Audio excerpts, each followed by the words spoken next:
గత ప్రభుత్వం రైతుకు ఏటా ఖరీఫ్, రబీ సీజన్లలో సాగుకు ఆర్థిక సహాయం అందించడానికి రైతు బంధు పథకాన్ని ప్రవేశపెట్టింది. కాంగ్రెస్ ప్రభుత్వం దాన్ని రైతు భరోసాగా మార్చింది.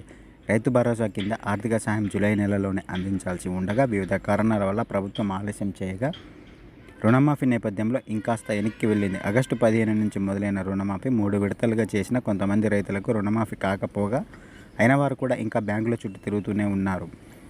ఇదిలా ఉంటే అక్టోబర్లో దసరా ఉండడంతో దసరాకే రైతు భరోసా ఇవ్వనున్నట్లు ప్రభుత్వ పెద్దలు చెప్పడంతో రైతుల్లో ఆశలు చిగురిస్తున్నాయి. కానీ ఎక్కడో చిన్న సందేహం కొడుతుంది. ఇంకా మార్గదర్శకాలపై ప్రభుత్వం మదనం చేస్తూనే ఉంది. ప్రభుత్వం రైతు భరోసా నిధుల జమకు సంబంధించి ఏ మార్గదర్శకాలు ఏ విధంగా ఉండబోతాయి అనేది ఆందోళనలో రైతులు ఉన్నట్లు తెలుస్తుంది. ముఖ్యంగా చిన్న సన్నకారు రైతులకు డోకా లేకుండా పెద్ద రైతుల్లో ఆందోళన వ్యక్తమవుతుంది. కటాఫ్ ఎన్ని ఎకరాలు ఉండబోతుందన్న సందేహాలు వారిని వెంటాడుతున్నాయి. ప్రభుత్వం 10 ఎకరాల లోపు ఉన్నవారికే వేస్తే మిగతా వారికి రైతు భరోసా దూరం కానుంది. అలాగే ప్రభుత్వ ఉద్యోగంలో పనిచేస్తున్న వారికి కూడా రైతు భరోసా కోతా పడనుంది.